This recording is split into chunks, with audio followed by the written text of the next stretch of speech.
जी अस्सलाम वालेकुम, मेरा नाम उमैर शहज़ाद है और आप देख रहे हैं सिनेप्टिक कनेक्शन का यूट्यूब चैनल। यहाँ पे एक सिस्टम का मैं रिव्यू कह लें या यूँ कह लें कि एक एक्सपीरियंस शेयर कर रहा हूँ आपके साथ। ये एक सिस्टम पहले से किसी और कंपनी ने इंस्टॉल किया हुआ था। आई डोंट नो कि कौन सी कंपनी है, बहरहाल ये उनका नंबर भी लिखा हुआ है। तो ये एक इन्वर्टर इंस्टॉल हुआ था क्राउन का नोवा के नाम से, जो कि अक्सर जगहों पे इसकी शिकायत आई है कि ये ना अक्सर वापडा मिसिंग कर देता है, कि वापडा को कनेक्ट नहीं करवाता। इवन दो कि इनके सिस्टम की नेट मीटरिंग भी हुई है, लेकिन जब वापडा ही कनेक्ट नहीं होगी तो फीडबैक कैसे करेगा। तो ये लोग क्या करते थे कि शाम जैसी होती थी, वो इंस्टॉलर ने इनको ऐसे ही बताया, गाइड ही नहीं किया, इनको खुद भी नहीं पता था कि आपने शाम को सोलर से वापडा पे शिफ्ट कर देना है तो आपका रात को भी चलता रहेगा, और प्रॉपर्ली गाइड नहीं किया, जो कि मेरे ख्याल से काफ़ी ज़्यादती किया उन्होंने। बहरहाल ये भी एक 8 किलोवाट का इन्वर्टर है, जो कि हमने यहाँ रिप्लेस किया है नाइट्रॉक्स 8 किलोवाट के साथ। और नाइट्रॉक्स 8 किलोवाट या नाइट्रॉक्स जो है 8 किलोवाट तो भी 2022 में ही है। जो नाइट्रॉक्स सीरीज़ है ये तकरीबन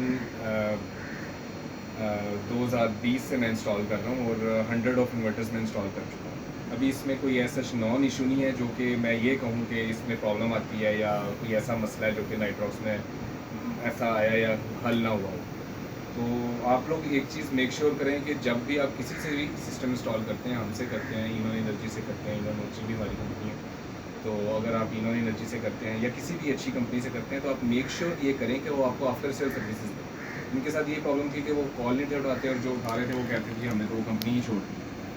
तो बहरहाल अभी ये इनका एक एक्सपीरियंस था जो कि मैं आपके साथ शेयर किया। अब इसमें यह है कि ये एक हमने सिस्टम इंस्टॉल किया है 8 किलोवाट का। इसके अंदर सेटिंग्स क्या की हैं, इसमें भी हमने स्मार्ट लोड ऑपरेट नहीं करवाया, तो मैं उसके बारे में नहीं बताऊंगा आपको।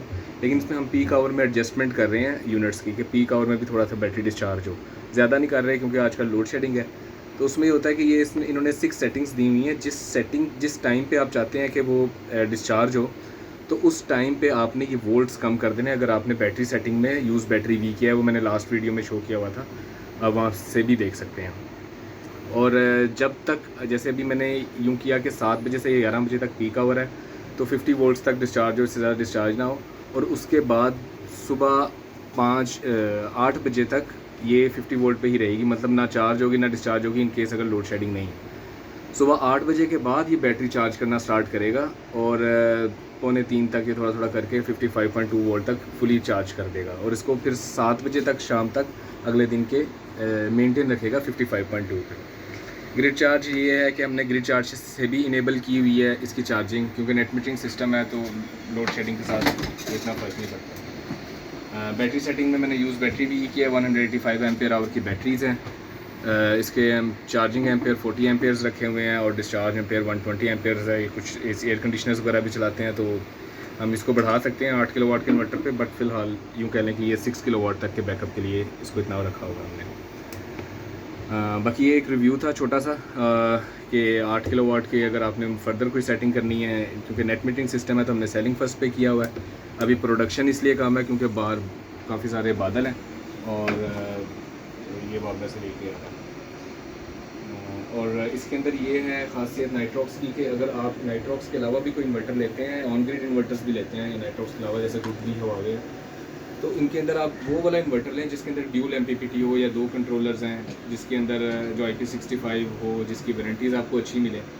जो इन्वर्टर की वारंटी ही आपको 1 साल या 2 साल की वारंटी मिल रही है, वो आपको तंग करती है। तो बेहतर है कि आप जहाँ पे इतनी अच्छी इन्वेस्टमेंट कर रहे हैं, ये सिस्टम लगा रहे हैं, ग्रीन एनर्जी को प्रमोट कर रहे हैं, तो ये मशीन जो है ये लाजमी आप अच्छी लगाएं। पैनल्स वक्ती तौर पे अगर आपका बजट कम है, कम लगा लें, बाद में बढ़ा लें, लेकिन मशीन आपकी अच्छी होनी चाहिए।